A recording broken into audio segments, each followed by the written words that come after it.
Hi, good evening, everyone. Hope you're doing good. We'll just start in a minute or so.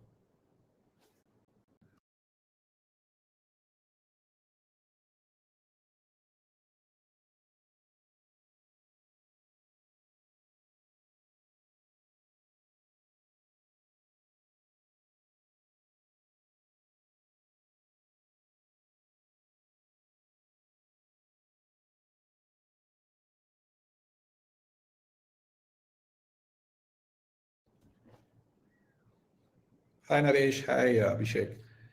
So, can you just let me know if you can see my screen?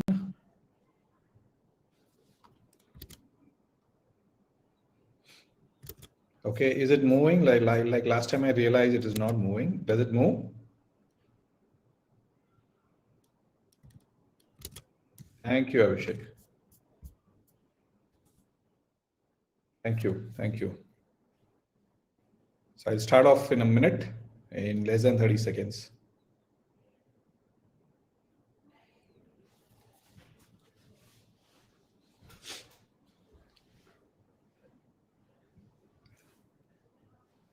Hi, good evening again, and thank you so much for taking the time out. I really value your time, and you taking this time out on a busy evening is wonderful. I really look forward to each of these sessions because I can interact live with you. And today's topic is very interesting. And when I was thinking of what should I talk for this week, one of my friends incidentally, he said, "यार मेरा कुछ IPO में allotment ही नहीं होता है, कुछ करना चाहिए, मुझे मुझे कुछ do you have a hack?" To be honest, I have a way in which you can get into IPOs for sure. Not all, but few.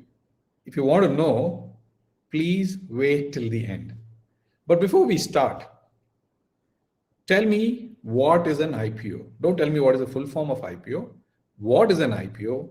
Why does someone go in for an IPO? I would be happy to see answers in the chat box. I'll maybe wait for 20, 30 seconds.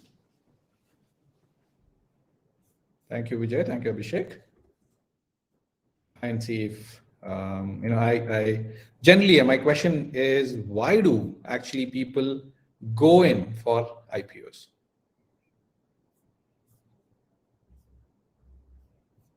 Okay, I can see some comments coming in. Cool. Yeah, raising money in correct. Okay. Okay, great. So some interesting options and some interesting, some common options and some interesting answers. The reason why any firm goes in for an IPO is to offload. The promoter wants to offload. The shareholders want to offload a certain set of stocks so that they can encash on the money that they've made on the growth that they've made, and that's the reason why they go in for an IPO.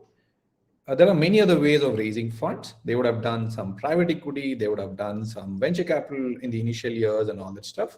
And IPO is a way in which they immediately go into the public markets where you and I, as a retail investors, can participate in the growth story of the company. That's the reason why there is an IPO. There's a way to raise money. The raise of the money can be raised for various reasons. It can be for generating returns for the existing shareholders. It can be for generating money for operations of the existing company and so on and so forth. There are various reasons. You need to really get into the DRHP file. You need to get into the prospectus in detail to understand the main motive of anyone going in for an IPO. Great answers, guys, and thank you so much. Now, let me jump into the main part of, should anyone be worried or think or believe that if I miss IPO, I have missed everything? Is IPO the right time to buy stocks? There's a lot of regret I've seen when people don't get allocations in good IPOs. And there is a lot of regret on the other side also when people get allotment, but that IPO turns out to be a blooper or a false or a big failure. And then the IPO price versus the listing price, there is no gain. But to be honest, that is not the way you should look at IPO.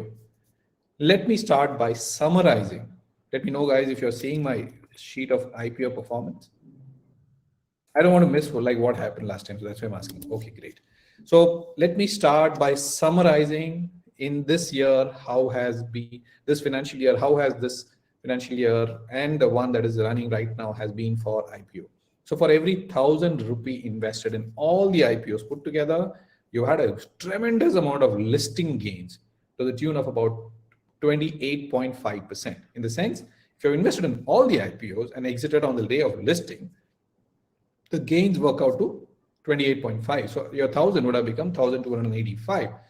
And at the end of 15 December, let's say you held on to each and every IPO, that value today is worth 1,412 rupees, which is excellent. So net, if you had invested in an IPO, you're already sitting on 41% kind of a gain. But then the big difference is the difference between the listing gains and the current gain is only 10%. So you have moved only from 1,285 to 1,402 and roughly about 10% gains or so. Now you may think that, oh God, I should have exited the moment the IPO was over. Not really. Let us again get into the detail about how each and every stocks which have gone into IPO have performed. Out of the 73 stocks, 18 stocks have underperformed and 22 stocks have outperformed. Let me show you how we have calculated this. For example, this particular column is about what was the listing gain, and this is the row that talks about the gain post listing. So this is about listing gains, this is post listing. So if you actually see out of the 73, close to about 25 stocks, right, have had negative growth post listing. If you see, few stocks have had gains to the tune of 30 to 50% on listing, but today, if you actually see their performance, they are down. In the sense, if you had bought them after listing, you would be actually losing money. And there are also certain stocks which were negative while going into listing. Recent example being Paytm, and post that also they are trending negative. So close to about 25 stocks out of 73, which is a good 33%, are in the negative territory post listing. And if you see here, close to about 25 stocks are in the zone of more than 50%, which is excellent in my opinion. What I mean by that here is that even if there was a negative listing gains, 4 stocks have actually gained more than 50% post listing, right? This is what we need to focus on. If people actually focus on this gains, people want to be in this zone, where in this zone of gains and gains and gains, but forget the zone of this, where post listing also there can be gains. So this is what this chart or the performance essentially talks about. So you are sad when there's no IPO or when there's no allotment of IPO. It's quite natural, because the 1,000 rupees that you had invested, or a lakh of rupee or a crore of rupee, would have turned out to be, let's say, for example, Zomato is a classic example, right? It was at 73, 74, I don't remember the price, but then it got listed at 120 and today it is at about 140. So it means that you would have doubled your money if you had invested in that particular IPO, right? For every Zomato, there's a Paytm. For every XYZ firm, for example, I recently remember a healthcare company that came into listing and is backed by Mr. Rakesh Jhunjhunwala, but there was under subscription into that particular IPO, but actually it listed positive, which is excellent. So what I'm trying to say is that you need to look at IPO not just for listing gains, but you need to pick and choose IPOs just like the way you or your fund manager or your investment manager picks and chooses the next big multi-baggers. You just cannot give your money to any goddamn company that comes in for IPO. You have seen tremendous amount of losses in the recent days. You should select stocks that you want to invest pre-IPO, just before IPO, based on their revenue models. Are they sustainable? Are they increasing their market share? They're growing EBITDA levels. Essentially, are they increasing your earnings per share? What kind of competition are they facing? Are they losing market share? Are they gaining to the market share? Why are they into the IPO? Are they at the end of their cycle? Are they beginning of the cycle? You need to do a lot of analysis like this before you go and give your hard-earned money to a certain stock that is just getting into an IPO mode, right? Now, let me give you some example that some research that was done by Edelweiss for their fund. It is very interesting. Let's say there are when the IPO happened, okay, the company that went in for the IPO already was a large cap, okay, and even today the company is a large cap, which is there are 12 companies which were a mega company when they went into an IPO. For example, LIC will obviously be a blue chip company, right? So if it comes into an IPO, it'll be in this space, and even after a year, we hope that it will continue in this space. So 12 stocks launched big, continue to be big. Okay. And none of them actually got degraded to a mid cap or a small cap or suspended. Okay.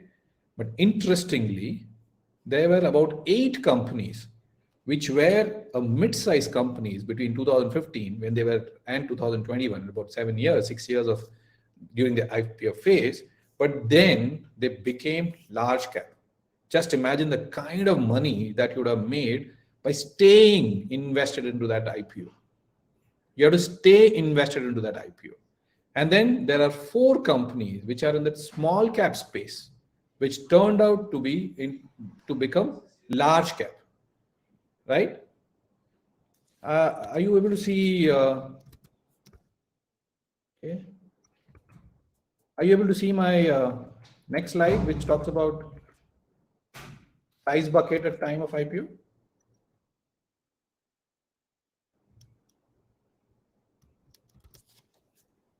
Okay, I heard it's not showing up. Sorry.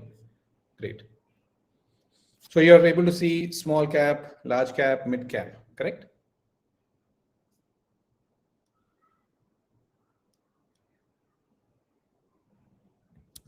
Stop and start. Okay. DNS says yes. I'll stop and again NHA start to be on the safer side because it's an important screen, and thank you for pointing it out. Let me just show it. Okay.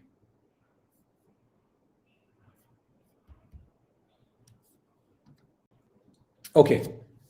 I'm jumping into that same sheet. Again, I'll repeat it for the sake of, even though I may be repetitive, but it's important.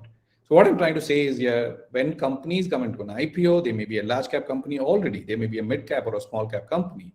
Okay. Maybe you would have missed getting a allotment. Everybody today talks about DMart. You would have missed allotment, getting allotment into that. But today, DMart is maybe 3, 4, 5x from that listing price.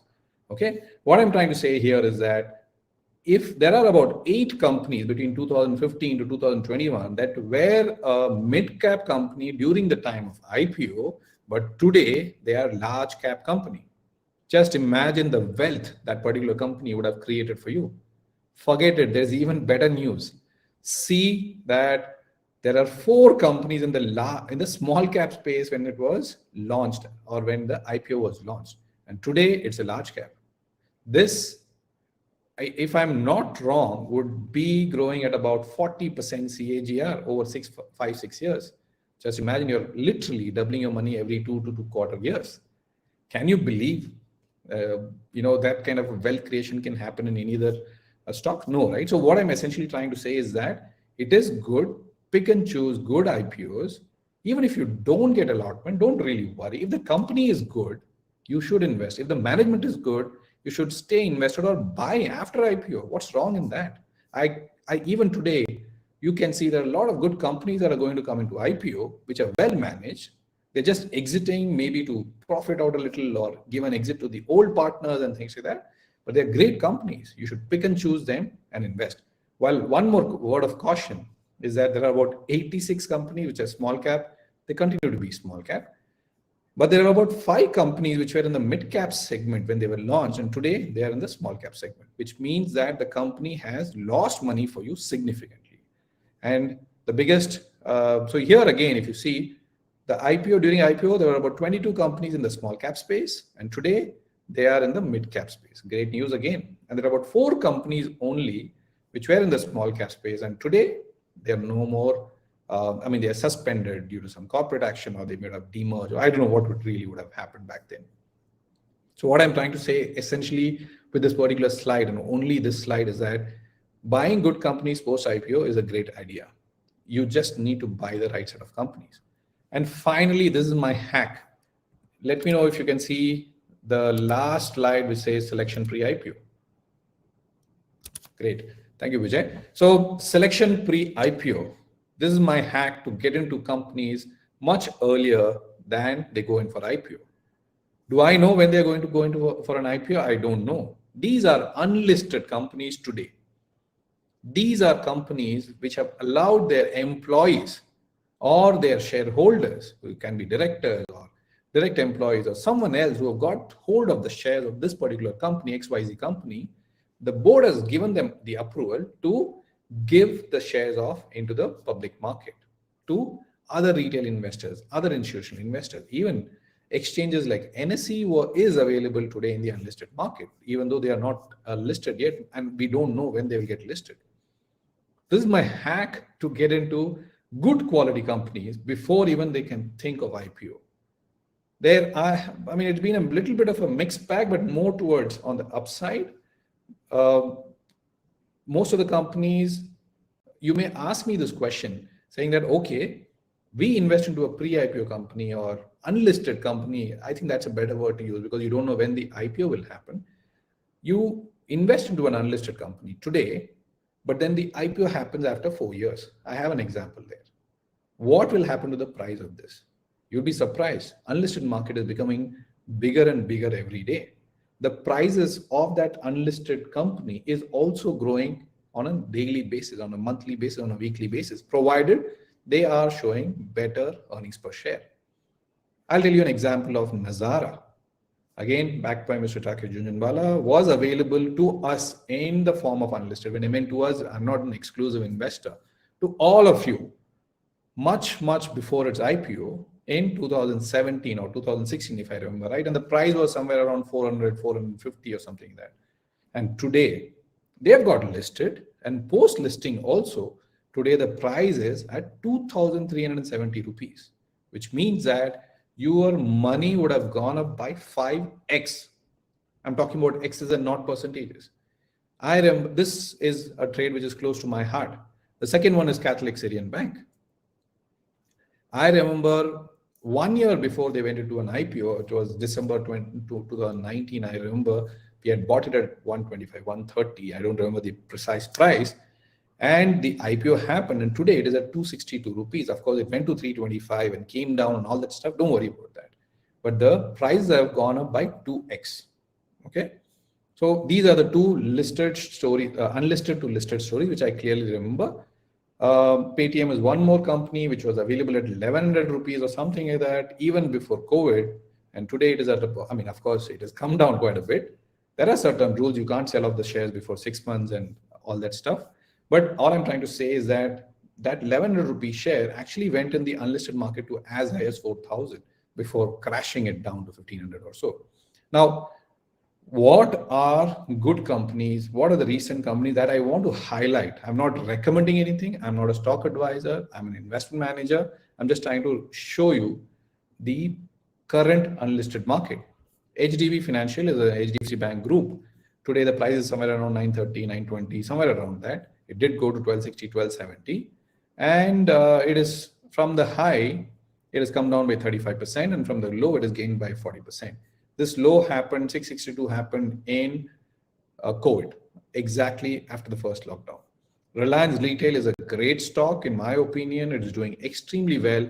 The current price is about 3,200. I know of people who have gotten at 450, 550, 525 also.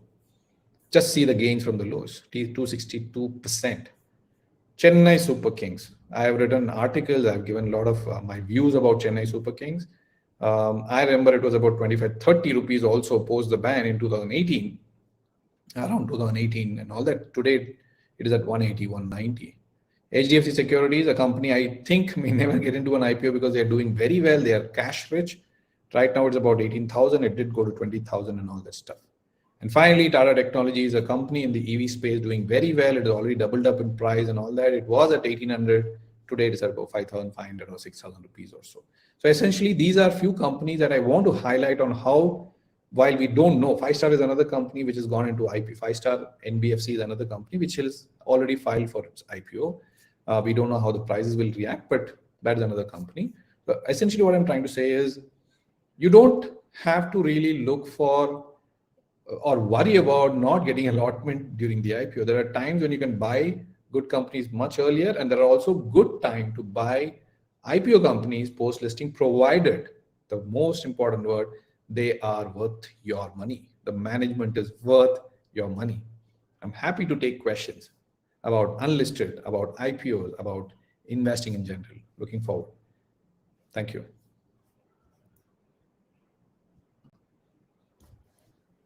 Great. So questions have started. How do you invest in unlisted companies? Yes, that's a good question to start off with. There are a lot of brokers in the market who help you to buy unlisted, and you can just type in, you will see a good set of companies. Be very careful when you deal with a lot of unknown brokers. Remember, the problem with unlisted is that it is very opaque. The prices are not transparent, and the shares you may get duped. So we have to be a little careful. Yeah, you can connect with me offline. I may tell you which are the good brokers you can connect with. How do you ensure to get an allotment in IPO? I wish I had an answer. Just one, one witty one which I can think of is by being the promoter of that company. Unfortunately, not possible to get a confirmed allotment in any IPO. Only way, if you know of certain companies which are going for an IPO, you may, and if it is available in the unlisted market, you may want to really buy. When a company is doing an IPO, which is like Paytm that has bad fundamentals, what to try? Fundamentals. It's fundamentals or value or research itself is very subjective. What may not be beautiful to you may look very attractive to me. The price that you want to give to a certain company may be low for me and may be high for you. It depends from person to person. There are fundamental things. You may be okay with debt equity ratio. You may be okay with losses, while I may not be okay with 1 rupee of debt. And I always want to have profits and things like that. So the fundamentals differs from person to person. You need to figure out or create a framework that you're comfortable with, and then go and invest into those set of companies, in my opinion. So I don't have a proper framework to tell you that this is what you should look for. Just see if the company is in a growing segment, in a growing market, and the market itself is expanding. The company has got great fundamentals and also good management. If you think these are good enough, maybe you can invest into those. Can you invest in US IPO and how? Okay, by the way, US unlisted market is very, very hot. Many of the companies which were getting into, for example, Robinhood. Everybody knows about Robinhood. I remember my friend who is in the US, who's also a financial advisor. He actually got people Robinhood shares much before its IPO and things like that. Can you invest? I think under LRS, you're allowed to invest. You may want to check with your CA for that. But I think you can invest into US IPOs and pre-IPOs also. Okay. When you invest in stocks, what is the kind of perspective you take, long-term or short-term? Vijay, even if you wake me up in the night and say, Anand, Bajaj Finance or CSK or let's say Reliance is falling down, please wake up. I may not really wake up because I'm a pure long-term investor. My theory is that India is going to grow big. I'm rightly invested in a good set of companies which will benefit out of the big move of India from being a $2.6 trillion. I keep repeating this, sorry. We are at $2.6, $2.7 trillion economy. We will go on to become 10 trillion in the next 10 years at least. So I think you should have a long-term outlook for any investment in equity. You should not trade it for penny amounts. You should invest and hold good companies in your portfolio. If you're not able to do it, you should do it via mutual funds. You should contact an investment advisor. He should be able to do it for you. I do invest in blue chip companies as an allocation. I do have one blue chip company personally in my portfolio. While I don't advise stocks, we are more of asset managers. So I don't, invest in direct stocks, or I advise investors to invest in direct stocks. But as an allocation, it is important that you have large cap investments, you have mid cap investments, you have small cap investments, and give the right set of asset allocation to each of them. You should invest in blue chips.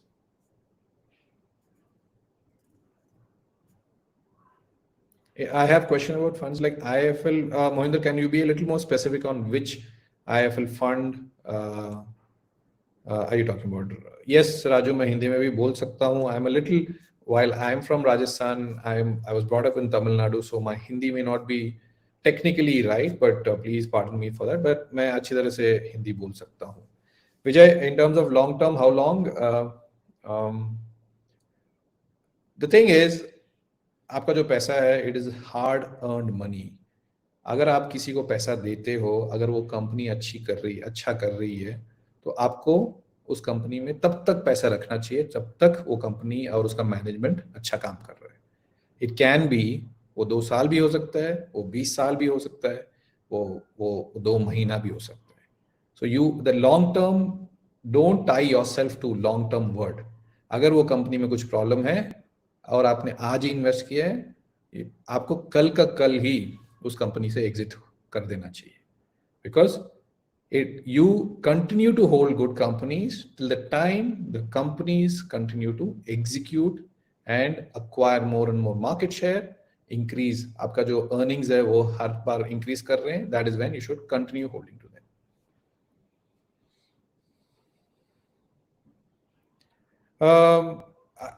Okay, it is not just about Mohinder. Thank you for this. It is not just about IFL. I have as being in this industry for 20 years. इस industry में 20 साल से मैं काम कर रहा हूँ in the financial management industry. In the investment management industry. अभी तक मैंने बहुत सारे फंड्स देखे हैं. इनिशियल ईयर्स में स्टार्टअप फंड्स ज़्यादा कुछ ग्रेट काम नहीं किए. They didn't invest in Flipkart, they didn't invest in Swiggy. I don't know why. उनके पास पैसा था फिर भी उन्होंने किया नहीं. I don't know उनके पास एक्सेस था या उनके पास नॉलेज नहीं था. आजकल yes, there are the deal flow जो बोलते हैं, जिसमें कंपनीज के लिस्ट आते रहते हैं, नए कंपनीज को पैसा चाहिए होता है, वो जो डील फ्लो जिसको बोलते हैं आजकल बहुत अच्छा हो गया है. So may be those companies that failed, जो कंपनी पहले फेल हुए थे, they may be successful now. So I don't know a specific fund, but I think startup funds, should be, the success ratios of startup funds can be bettered, will be better in the coming days or so. Sripada, I don't know. It purely depends on allocations. It purely depends on subscription key. How many people are applying for the same set of category. It can be high, it can be low. But see, if the company is good, अगर आप 20% ऊपर भी ले लेते हो, अगर आप 40% ऊपर भी ले लेते हो, अगर आपको लग रहा है कि ये कंपनी जो 100 रुपया में आ जा रही है वो 140 में लिस्ट होगा, लेकिन 400 रुपया जा सकता है. ऑफकोर्स 100 रुपया में अगर मिल गया तो बहुत अच्छी बात है. बट अगर 140 में भी मिल रहा है जो 400 रुपया हो सकता है, then why worry about 40%? Why worry about that 40 rupees essentially?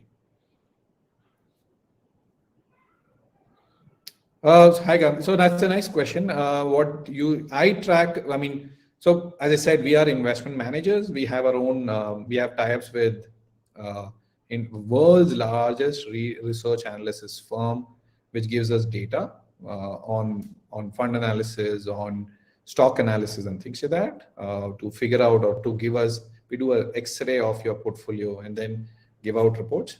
We use that. While any calculators, no. These days it's all automated. Your softwares always, can immediately tell you basis your investment period, basis the date that you're invested in. Those calculations are all done automatically. So we concentrate on something called XIRR, where X stands for time and IRR is returns essentially. So we always try that We do time value money calculation so that we give you the right picture and not absolute value calculation. Thank you. What is the take rate? Kay, can you tell me what do you mean by take rate? Does that mean commissions? Yeah. So fee. I mean, I'm not a fee advisor. I'm a under Amphi. We are mutual fund distribution partners. So we get our distribution fees from the mutual funds. So they charge you. If we invest your money in regular plans, they may charge you anywhere between 1.8 to 2.2% in equity.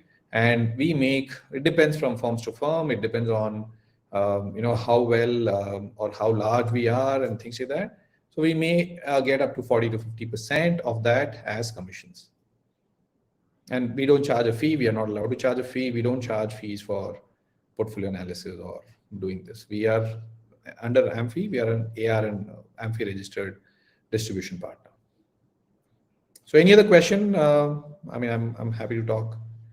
Any other question about IPO? Any other question about should you hold buy? I'm very happy to. Maybe one last question. I'll check LinkedIn also.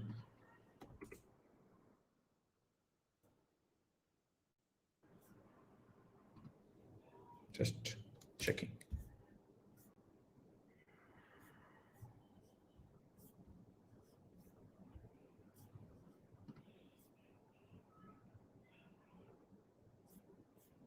Okay, I'll answer LinkedIn quickly.